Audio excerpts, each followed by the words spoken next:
Hello, my name is Sami Uzama, and today I have with me Muhammad Al-Murray, Nathan Schwartz, and Luke Pell, and we are Team Alpha. Today we will be presenting Project 5 HTTP Simulation. Now for the introduction. The goal of this project is to create a dumbbell topology with client and servers to communicate by simulating HTTP 1.0 protocol. This goal will be accomplished by using NS3 Network Simulator.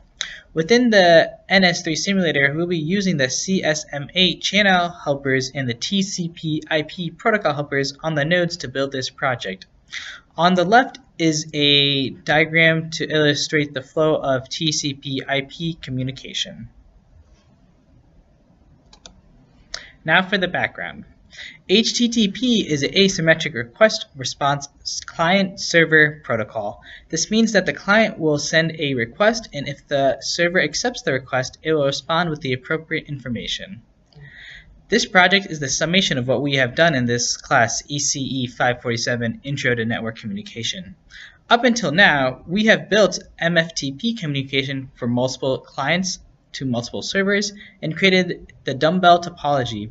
This final project is built on that platform. This is an example of a CSMA dumbbell topology with multiple servers and multiple clients. Hello, my name is Luke Pell, and I'll be talking about the server side and the client side. So what does the server side do? The server side takes requests from the client, parses out the provided request, and gets the command and the file name. The server then checks to see if the file exists within its system. If it does not exist, then it returns a 404 file not found. But if the file does exist, it then uses, based off the command sent to it, fulfills that request. So what requests are currently handled by the server?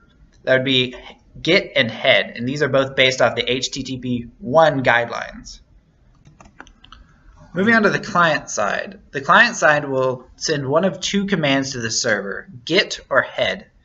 For GET, the client will send the GET and a file name to the server, and the server will return, if the request was valid, a packet that contains the file and the header for the file. Now, if the client sends a head request, the server will return just the head for the file requested. Hello, my name is Muhammad Al-Murray. I will be presenting how we split our packets based on the maximum transmission unit. The maximum transmission unit for our CSMA network is 1,500 bytes. So packets larger than that should be split into smaller packets. This means that when we wish to transfer larger files, such as large images or videos, we will have to split them up and schedule their transmission. This is accomplished by calling tnext to calculate the time based on the bitrate, and to call the simulator schedule to schedule the event in the future.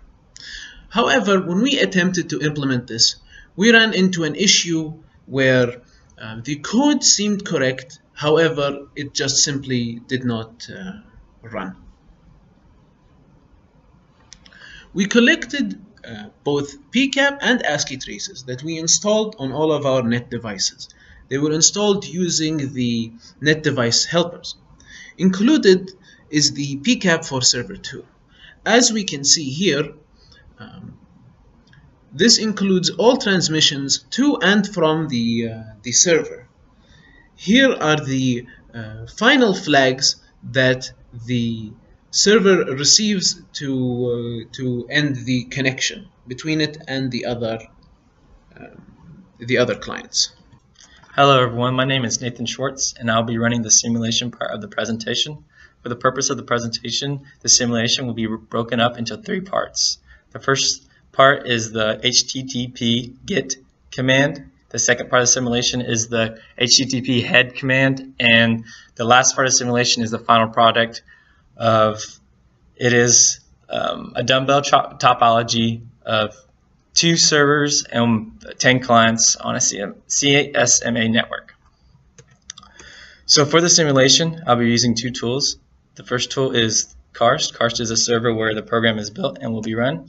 And the second tool is FileZilla, which is a file transfer program, so we can verify correct file transfers. So for the first part of the simulation, I will be running the get head command. Oops.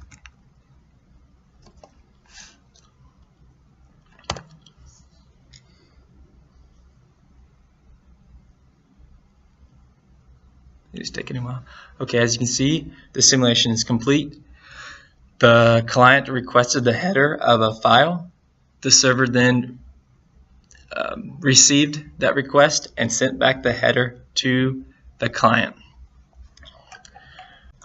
For the second part of the simulation, we will be using the HTTP GET command. The client will request a file from the client will request a file from the server, and the server will receive the request and send back the file. So running the simulation takes a second. While that's running, if you look over to the right, you can see in the server file we have the kim.jpg image. If we open that, you can see the file the image that we are going to be sending from the client to the server.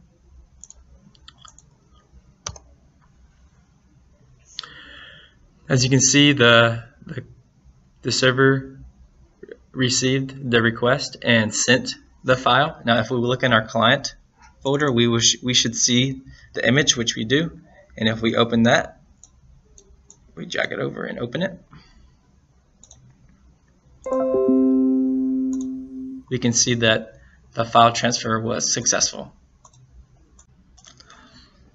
For the last part of the simulation is our final product. This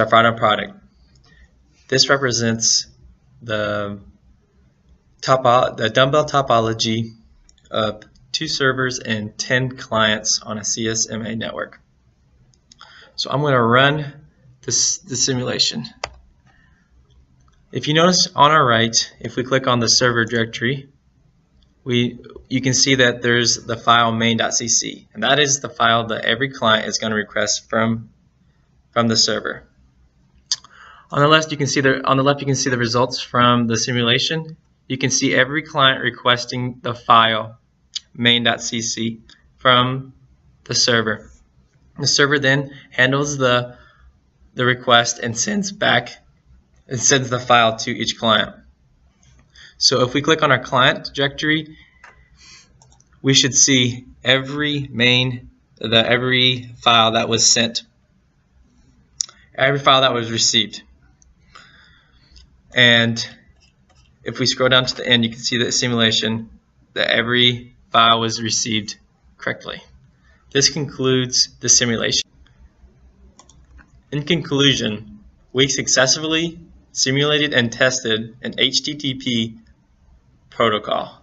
If you have any questions, feel free to leave them below. Thank you for watching.